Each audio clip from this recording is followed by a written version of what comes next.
Israel और फिलिस्तीन के संघर्ष को 2 हफ्ते हो गए हैं। फिलहाल कोई युद्ध विराम भी होता नहीं दिख रहा है।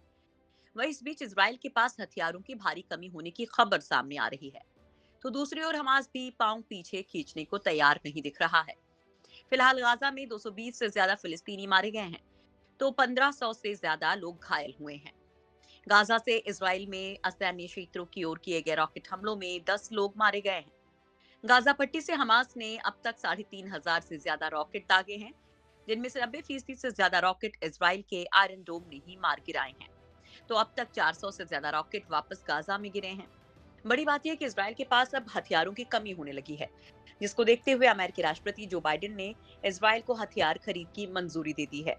ये मंजूरी ऐसे समय में दी गई है जब संयुक्त राष्ट्र सुरक्षा परिषद की आपात बैठक में दोनों तरफ से हो रहे हमलों को तुरंत रोकने की अपील की गई है। वहीं अमेरिका पर भी दोनों के बीच सीज फायर करवाने को लेकर दबाव बढ़ता दिखाई दे रहा है। इसके बाद अमेरिका ने भी कदम आगे बढ़ाते हुए अब सीज फायर को लेकर कवायद शुरू कर दी है। लेकिन ऐसे समय में इसराइल को दी गई हथियार खरीद की मंजूरी से एक सवाल ये उठ रहा है कि क्या सीज फायर की बात करना अमेरिका का केवल एक दिखावा है या कुछ और है। वैसे एक्सपर्ट्स कह रहे हैं कि इसराइल और हमास के बीच लड़ाई शुरू होने से पहले ही इस सौदे को मंजूरी के लिए सीनेट में पेश किया गया था। इस पर अब राष्ट्रपति बाइडेन ने अपनी अंतिम मुहर लगा दी है। उनके मुताबिक मौजूदा तनाव का इससे कोई लेना देना नहीं है। युद्ध विराम के लिए दुनिया भर से प्रयास। हमास और इजराइल के बीच जारी तनाव कम करने के लिए दुनिया भर से दबाव बढ़ रहा है। अरब देशों के बाद अब यूरोपीय संघ के विदेश मंत्रियों ने इजरायली सशस्त्र बलों और फलस्तीनी उग्रवादियों के बीच लड़ाई खत्म करने के अपने कूटनीतिक प्रयासों में मदद करने के लिए 27 देशों के संघ के राजनीतिक दबदबे का इस्तेमाल करने की योजना बनाई है। तो वहीं अमेरिका इस संबंध में अपने रुख को मजबूती के साथ अंतर्राष्ट्रीय जगत के सामने रख रहा है, क्योंकि गाजा में जिस हमास का शासन है वो एक प्रतिबंधित आतंकी गुट है, जिसका फलस्तीन सरकार से भी 36 का आंकड़ा है।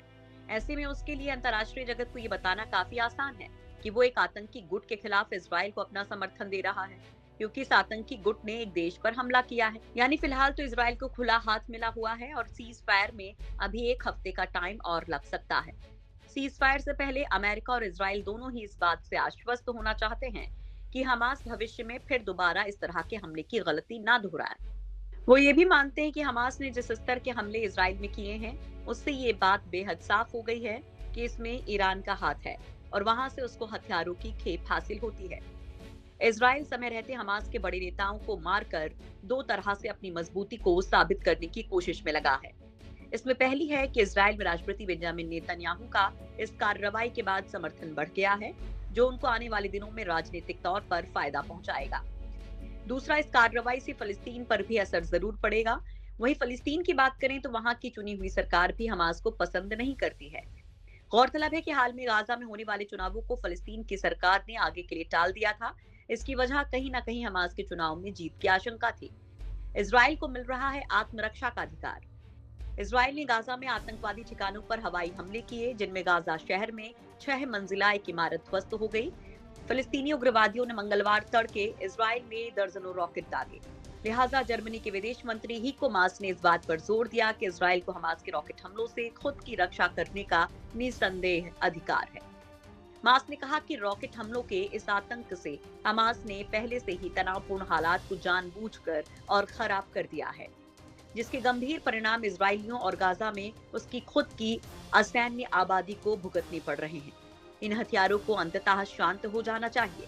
दूसरी ओर इजराइल की सेना का दावा है कि उसने हमास की रिपोर्ट से चलने वाली पनडुब्बी को नष्ट किया है। सेना का कहना है कि हमास समुद्र के रास्ते इजरायली सैनिकों को निशाना बनाने की कोशिश कर रहा था। इजराइल की कार्रवाई में हमास की सबमरीन को नष्ट कर दिया गया और इसमें उग्रवादी गुट के कई सदस्य मारे गए। हमास की ओर से इस पनडुब्बी को गाजा तट से लॉन्च किया गया था। इजराइल की मीडिया ने बताया कि सटीक हमला करने के लिए इस सबमरीन को रिमोट से संचालित किया जा रहा था।